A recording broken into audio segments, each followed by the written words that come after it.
Hi, this is Chris Casamassa, and you're listening to World Martial Arts Radio. Chris Casamassa, Scorpion from Mortal Kombat. Get over here!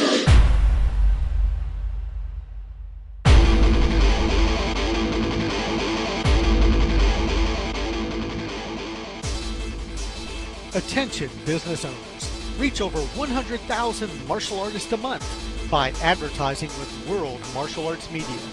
We can put your product, service, or event announcements in front of your target audience.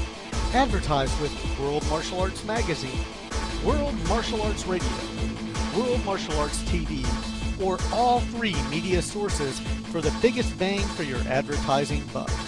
Visit www.worldmartialartsmedia.com and click on the advertising link to see just how amazingly affordable it can be.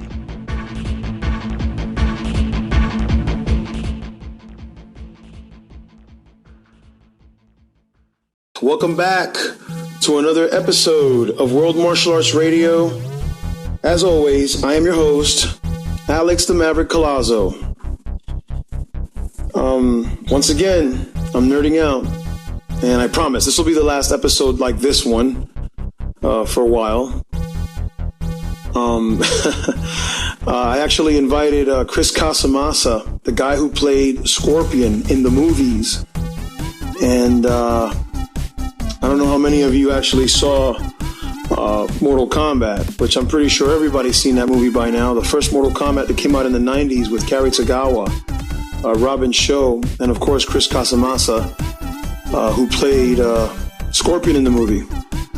And Chris Casamassa is also master of the martial arts in different disciplines, and also the owner of the Red Dragon martial arts dojo and franchise. Very popular martial arts name.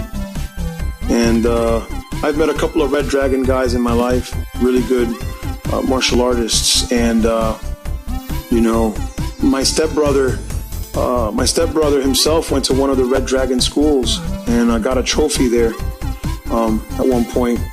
I guess it was like an in-school tournament or something like that. But anyway, Chris Casamassa's coming up next. Another cool thing when I was growing up, W.M.A.C. Masters was a cool show. It was like a martial arts show that was kind of like the WWE in a sense, but with martial arts, you know, choreographed fighting, a lot of cool stories. And Shannon Lee was the host of that show. But anyway, Chris Casamassa played Red Dragon, the martial arts warrior in that show. And he was one of my favorite characters.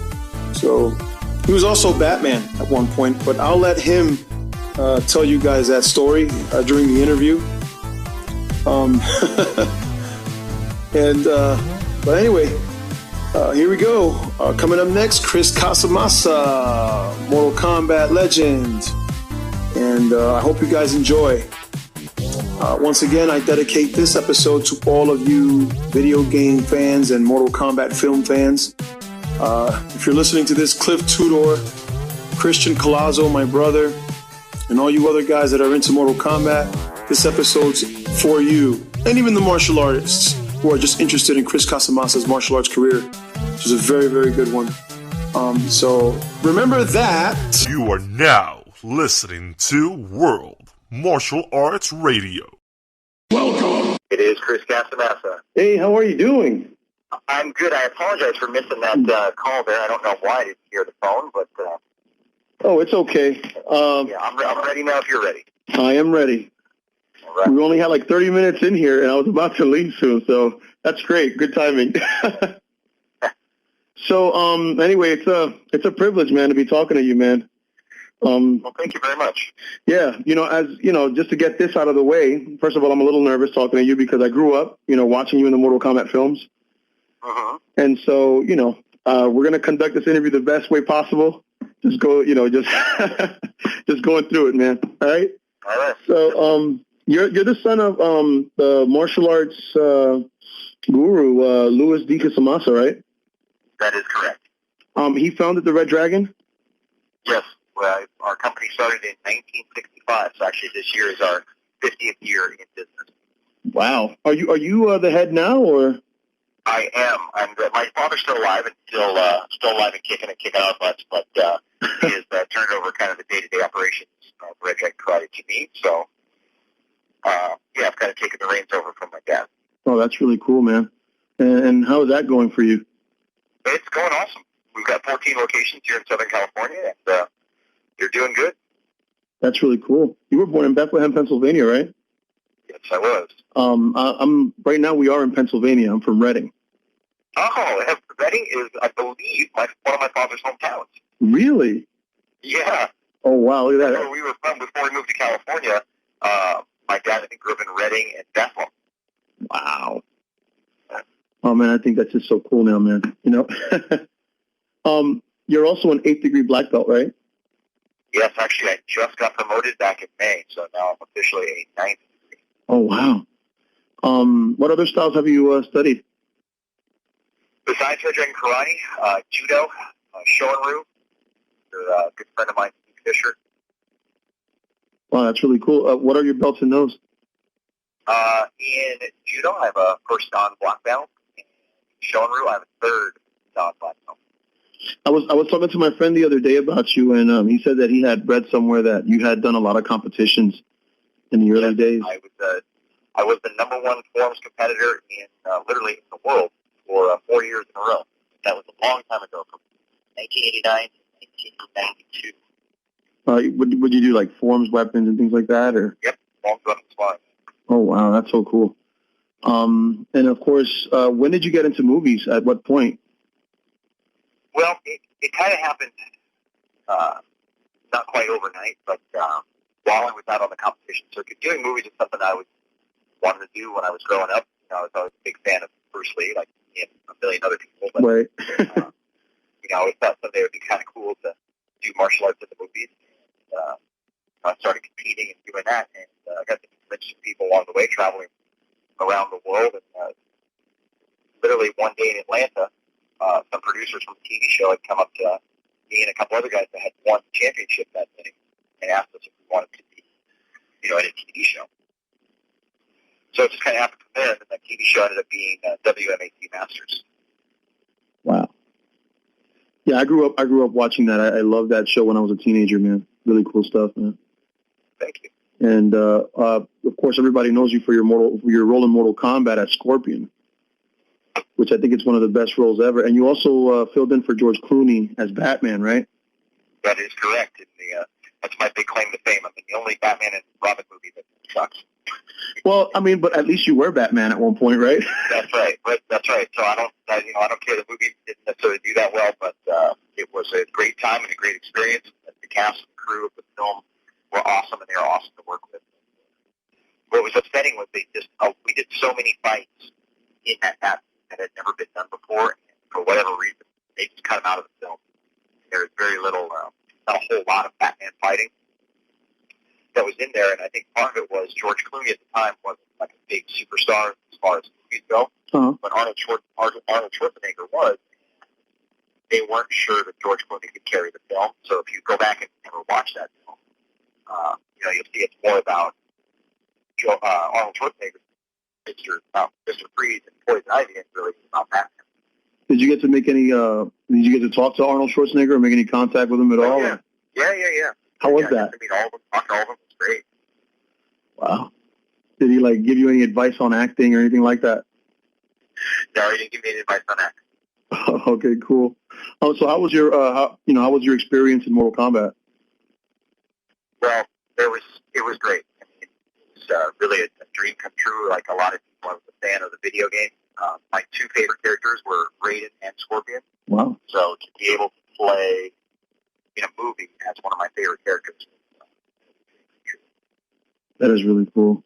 You did a really good job as Scorpion, man, especially when you opened your eyes like that. You know what I mean?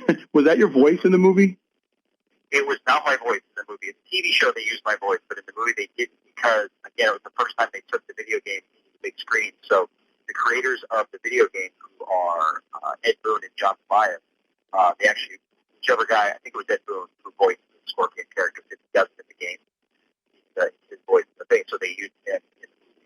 was it hard wearing those contacts? It was super hard. Those contacts weren't regular contacts. They were as big as my entire eyeball. So they didn't just cover my pupil. They covered the cornea. They covered the whole thing. Oh, man. And it took a team of 3 people to put each contact lens in my eye. One person had to hold my top lid, one had to hold my bottom lid, and one person put it in there. So it was kind of creepy. And, they were so big and comfortable, it could only keep them in for a few hours at a time. Yeah. Wow. And whenever he used his chain, was that imagination or? It was 100% imagination. They really weren't too sure about what it was going to be. They didn't know if it was going to be a chain, if it was going to be a spear, or if it was going to be a creature. So they had brought a few different molds of their ideas to the set. But it's going to be one of these. So just imagine that you're using them. And that's kind of just what I did.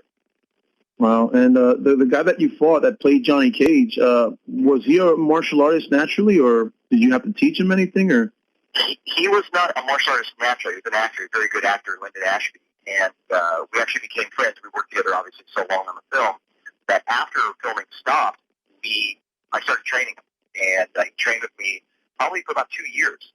And he got about halfway to black belt, did a good job, and he picked up some other projects. So he was able to complete his journey all the way to black belt. But, he really was interested in it, really liked it, took to it, wanted to continue his training. Awesome. And how's this Fight Guy show? What is it, on Black Belt TV? That's on Black Belt TV. That's called The Fight Team. And it's a weekly show that we do, and we just talk about essentially what the title of the show is, and it's Fight Team.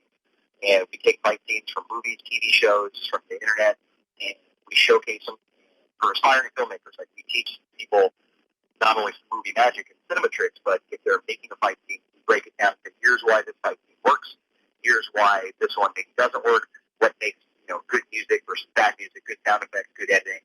So if there's people out there that are watching that want to someday be a filmmaker or be in the movie, then we give them kind of tips and tricks on how to get in, how to make it look awesome.